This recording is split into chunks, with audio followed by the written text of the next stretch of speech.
સ્વાધ્યાય 1.4 નો પ્રશ્ન નંબર 2 તો એમાં છે કે પ્રશ્ન 1 માં જે સમય સંખ્યાઓનું દશાંશ નિરૂપણ શાંત હોય તેનું દશાંશ નિરૂપણ દર્શાવો। તો પ્રશ્ન 1 માં 1 2 4 6 8 અને 9 આ 6 પ્રશ્નોનું દશાંશ નિરૂપણ શાંત આવેલું। તો એના આપણે દશાંશ નિરૂપણ કેવું થશે, દશાંશ નિરૂપણ તરીકે કઈ સંખ્યા હશે એ આપણે દર્શાવવાનું છે। તો અહીંયા પહેલો પ્રશ્ન છે 13 ભાગ્યા 31 25 ના અવયવ એટલે 5 ની 5 ઘાત થાય છે।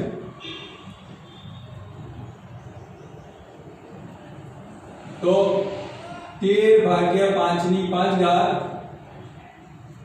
હવે જેટલી 5 ની ઘાત હોય એટલી 2 ની ઘાત દર્શાવીએ એટલે અહીંયા નીચે 10 ની ઘાત મળશે આપણને। તો 2 ની 5 ઘાત વડે અંશમાં અને છેદમાં આપણે ગુણીશું। તો 13 ગુણ્યા 2 ની 5 ઘાત એટલે થશે 35 અને અહીંયા 10 ની 5 ઘાત થશે। તો 10 ની 5 ઘાત એટલે 1 લાખ અને 32 ગુણ્યા તે કરી આપણે અહીંયા તો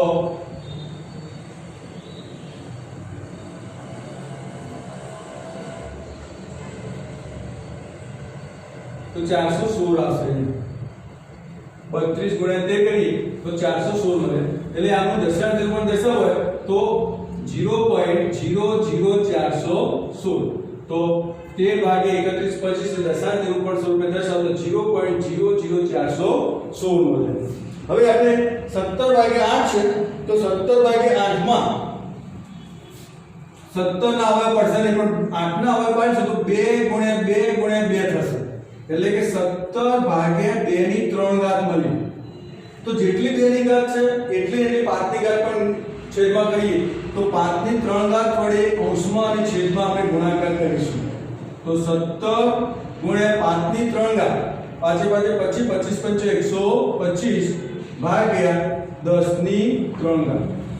તો 10 ની 3 ઘાત એટલે 1000 થશે અને 17 ગુણ્યા 125 તો 125 ગુણ્યા આપણે 17 કરીએ તો 125 ગુણ્યા 17 કરીશું તો 2125 આવશે। તો 125 0 7 છે 35 35 બાજુ વધી 3 7 14 14 3 17 7 વધી 1 7 ને 8 એટલે 5 12 નો ભાગરો વધી 1 11 અને 2 એટલે 2125। તો 2125 ભાગ્યા 1000 તો આને દશાંશ સ્વરૂપમાં લખો 2.125। તો 17 ભાગ્યા 8 બરાબર 2.125 થશે।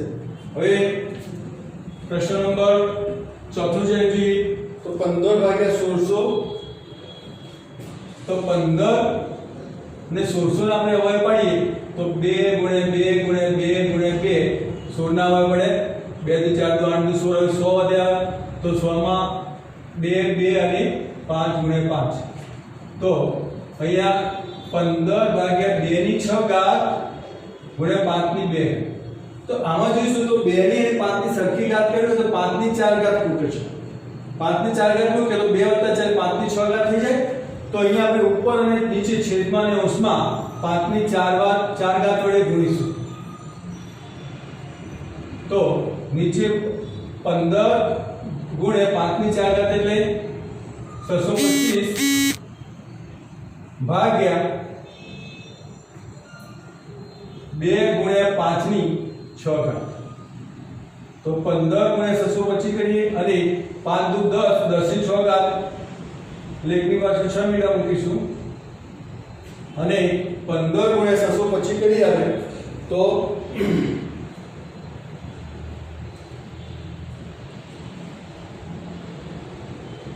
375 આવે છે। 375 તો 0.00375। હવે પ્રશ્ન નંબર 6 માં જઈએ આપણે તો એમાં તો અવયવ પણ આપેલા છે। તો 23 2 ની 3 ગુણ્યા 5 ની 2 છે। અહીંયા બંનેની ઘાતો સરખી કરવી હોય તો 2 ની 3 ઘાત છે અને 5 ની 2 ઘાત છે। તો બંનેમાં ઉપર નીચે એક 5 ની ઘાત વડે 5 વડે ગુણવા પડશે। તો 23 ભાગ્યા 23 ગુણ્યા 5 ભાગ્યા 2 ગુણ્યા 5 ની 3 ઘાત થઈ ગઈ। તો 23 પંચા 115 ભાગ્યા 10 ની 3 ઘાત એટલે 115 ભાગ્યા 1000 થશે। એટલે 0.115 મળશે। હવે 6 ભાગ્યા 15 જોઈએ એક પ્રશ્ન। તો 6 ભાગ્યા 15 ના અવયવ પાડીએ તો ઉપર 3 × 6 થાય છે, નીચે 3 × 5 15 થાય છે, અંશ અને છેદમાં 3 3 વધે છે તો 2 ભાગ્યા 5 વધ્યા। હવે અંશ અને છેદમાં 5 અને 2 ની ઘાત સરખી હોય છે તો અંશ અને છેદમાં 2 2 વડે ગુણી આપે તો છેદમાં 5 નું 10 છે, ઉપર 2 નું 4 થાય તો 0.4। ચલો 35 ભાગ્યા 50 તો 35 ના અવયવ પડશે 7 × 35 અને 50 ના પડે 10 × 50 5 5 જતા રહે તો 7 ભાગ્યા 10 વધ્યા એટલે સીધું 0.7 અહીંયા આવે છે। તો આ પ્રશ્ન નંબર 2 હતો। હવે પ્રશ્ન નંબર 3 જોઈએ આપણે। તો વિદ્યાર્થીઓ પ્રશ્ન નંબર 3 જોઈએ આપણે। તો નીચેની વાસ્તવિક સંખ્યાનું દશાંશ નિરૂપણ દર્શાવ્યું છે। દરેક માટે જણાવવાનું કે તે સમય છે કે નહીં અને સમય સંખ્યા હોય તો એના p/q સ્વરૂપમાં q ના અવિભાજ્ય અવયવ છે આપણે શું અનુમાન કરી શકીએ એ જાણવાનું છે। તો અહીંયા 42.123456789 સોલ્યુશન। તો આપેલી સંખ્યા નું દશાંશ નિરૂપણ શાંત છે। દશાંશ નિરૂપણ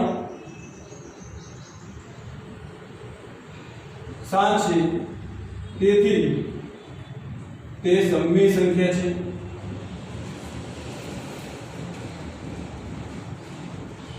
હવે બીજું છે કે એના p/q સ્વરૂપ લઈએ તો એના q ના અવયવ વિશે શું અનુમાન કરી શકાય? તો શાંત દશાંશ સ્વરૂપ છે એટલે એના અવયવ 2 અને 5 સિવાય બીજા કોઈ હશે નહીં, એટલે કે q ના અવયવ p/q સ્વરૂપમાં q ના અવયવ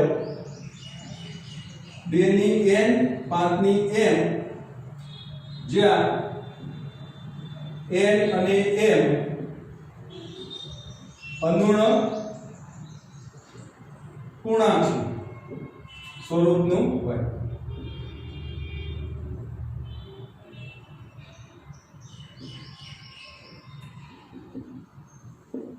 હવે બીજો જોઈએ આપણે। બીજો પ્રશ્ન જોઈએ તો 0.120 500 12000 1,20,000 આ રીતે અનંત સ્વરૂપમાં છે અને એનું કોઈ પણ સંખ્યાનું પુનરાવર્તન એક ધારું થતું નથી, એટલે અહીંયાનું દશાંશ નિરૂપણ અનંત છે તથા અનાવૃત છે। અનાવૃત એટલે એના એક સંખ્યાઓ મળતી નથી। અહીંયા પહેલા 120 આયા, પછી 1200 આયા, 12000 થઈ ગયા, પછી 1,20,000 થઈ ગયા, એ રીતે અહીંયા અનાવૃત થયું। તેથી આપેલ સંખ્યા અસમય છે।